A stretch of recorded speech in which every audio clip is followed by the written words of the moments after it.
বিধানসভা নিৰ্বাচনলৈ মাজত 7 মাহ কোন দিশে সংখ্যালঘুৰ ৰাজনীতি ৰাজ্যৰ ৰাজনীতিত আৰম্ভ হ'ল নিৰ্বাচনী পৰিৱেশ বিধানসভা নিৰ্বাচনলৈ প্ৰস্তুতি সকলো ৰাজনৈতিক দলৰ অসমৰ ৰাজনীতিত ধৰ্মীয় সংখ্যালঘুৰ ভূমিকা গুৰুত্বপূৰ্ণ নিৰ্বাচনত ধৰ্মীয় সংখ্যালঘুৰ নিৰ্ণায়ক ভূমিকা আছে সংখ্যালঘুৰ ৰাজনীতিলৈ পৰিৱৰ্তন আহিছে 26ৰ বিধানসভা নিৰ্বাচনত সংখ্যালঘুৰ ৰাজনীতিৰ পৰিৱৰ্তন স্পষ্ট হ'ব প্ৰায় 1.5 দশকৰ অন্তত অসমৰ সংখ্যালঘুৰ ৰাজনীতিত যি পৰিৱৰ্তন আহিছে সেই পৰিৱৰ্তনৰ বহু দিশ আছে সেই সকলোবোৰ দিশে 26ৰ বিধানসভা নিৰ্বাচনত হৈ পৰিব তাৎপৰ্যপূৰ্ণ আকৌ বিজেপি চৰকাৰ নিবিচাৰে ধৰ্মীয় সংখ্যালঘুৱে এইবাৰ সংখ্যালঘু ৰাজনীতিৰ মূল ভিত্তি এইটো শেহতীয়াকৈ চৰকাৰে বংগমূলীয় ধৰ্মীয় সংখ্যালঘু বেদখলকাৰীৰ বিৰুদ্ধে উচ্ছেদ অভিযান চলাইছে নামনি আৰু মধ্য অসমৰ পাছত উজনি অসমত চলিব উচ্ছেদ নিশ্চিতকৈ সংখ্যালঘু ৰাজনীতিত উচ্ছেদ এক প্ৰধান বিষয়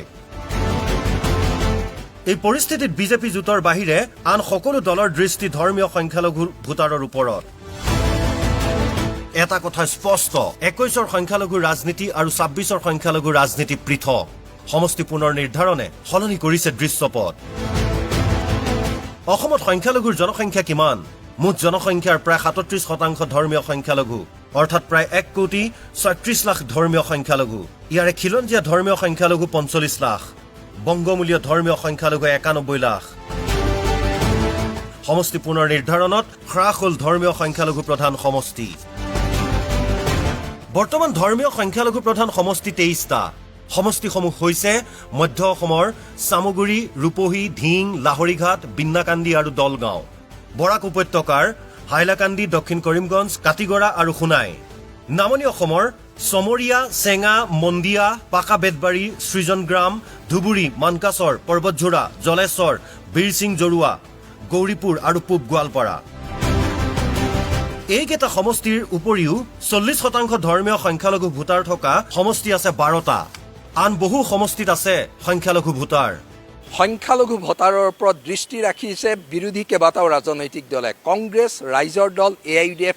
অসম জাতীয় পৰিষদৰ লক্ষ্য হৈছে ধৰ্মীয় সংখ্যালঘু অঞ্চল কিন্তু ধৰ্মীয় সংখ্যালঘুৱে এবাৰ কাক সমৰ্থন কৰিব ইতিমধ্যে সংখ্যালঘু ৰাজনীতিৰ স্পষ্ট দিক নিৰ্দেশনা গতি প্ৰকৃতি স্পষ্ট হৈছে নিখন্দেহে এইবাৰ সংখ্যালঘু সমষ্টিত আগত আছে কংগ্ৰেছ বিজেপিৰ বিকল্প চৰকাৰ কংগ্ৰেছেহে গঠন কৰিব পাৰিব বুলি সংখ্যালঘুৰ বিশ্বাস সংখ্যালঘুৰ মাজত গৌৰৱ গগৈ জনপ্ৰিয় এইবাৰ সংখ্যালঘুৰ ভোট বিভাজন নহয় AIUDFৰ অৱস্থা কি AIUDFৰ শক্তি অটুট আছেনে ব্যাপক হাৰত হ্ৰাস পাইছে AIUDFৰ গণভিত্তি সংখ্যালঘুৰ মাজত হেৰাইছে AIUDF নেতৃত্বৰ গণ আবেদন বিশ্বাসযোগ্যতা হেৰুৱালে দলটোৰ নেতৃত্বই AIUDF কেতিয়াও চৰকাৰৰ অংশীদাৰ হ'ব নোৱাৰে বুলি সংখ্যালঘুৰ বিশ্বাস অখিল গগৈয়ে সংখ্যালঘু অঞ্চলত ৰাইজৰ দলৰ শক্তি বৃদ্ধিৰ চেষ্টা কৰিছে কিন্তু কিমান সফল হ'ব সংখ্যালঘুৱে নিৰ্বাচনত ৰাইজৰ দলক ভোট নিদিয়ে অখিল গগৈৰ ব্যক্তিগত জনপ্ৰিয়তা আৰু সংখ্যালঘুৰ ভোট একে নহয় ভোট বিভাজন নকৰি বিজেপি বিৰোধী ডাঙৰ দলকহে ভোট দিব সংখ্যালঘুৱে মুঠৰ ওপৰত সংখ্যালঘু ৰাজনীতিয়ে নিজা কক্ষপথত গতি কৰিব